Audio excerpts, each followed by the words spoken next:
मालेगांव बम विस्फोट मामले में 17 साल के लंबे इंतजार के बाद फैसला आ गया है। एनआईए कोर्ट ने 2008 के मालेगांव बम ब्लास्ट केस में सभी 7 आरोपियों को बरी कर दिया।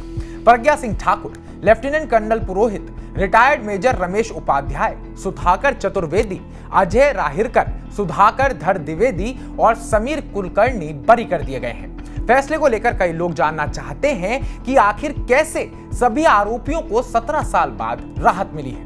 नमस्कार, मैं उत्कर्ष प्रताप सिंह और आप देख रहे हैं टीवी 9 भारतवर्ष। एनआईए की विशेष अदालत ने सबूतों के अभाव में सभी 7 आरोपियों को बरी कर दिया। कोर्ट ने अपने फैसले में साफ कर दिया कि ना तो बम मिला था और ना ही आरडीएक्स और ना ही कोई फिंगरप्रिंट। कोर्ट ने कहा कि एटीएस और एनआईए की चार्जशीट में काफी अंतर है। कोर्ट के फैसले के मुताबिक अभियोजन पक्ष ये साबित नहीं कर पाया कि बम मोटरसाइकिल में था।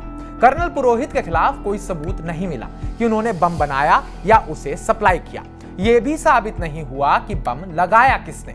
घटना के बाद विशेषज्ञों ने सबूत इकट्ठा नहीं किए, जिससे सबूतों में गड़बड़ी हुई।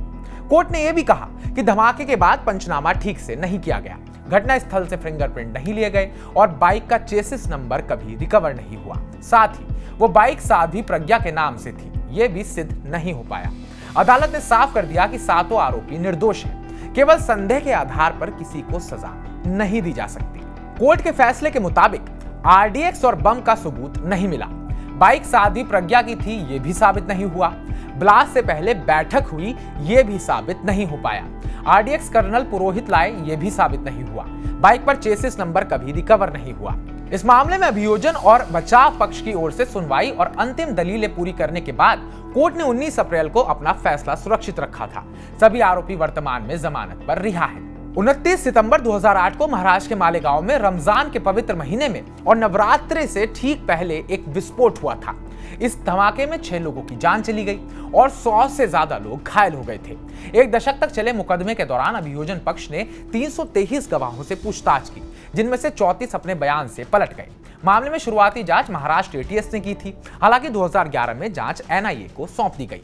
2016 में एनआईए ने अपर्याप्त सबूतों का हवाला देते हुए प्रज्ञा सिंह ठाकुर और कई अन्य आरोपियों को बरी करते हुए एक आरोप पत्र दाखिल किया। मालेगांव ब्लास्ट में एटीएस ने शुरुआत में 10 लोगों को आरोपी बनाया था।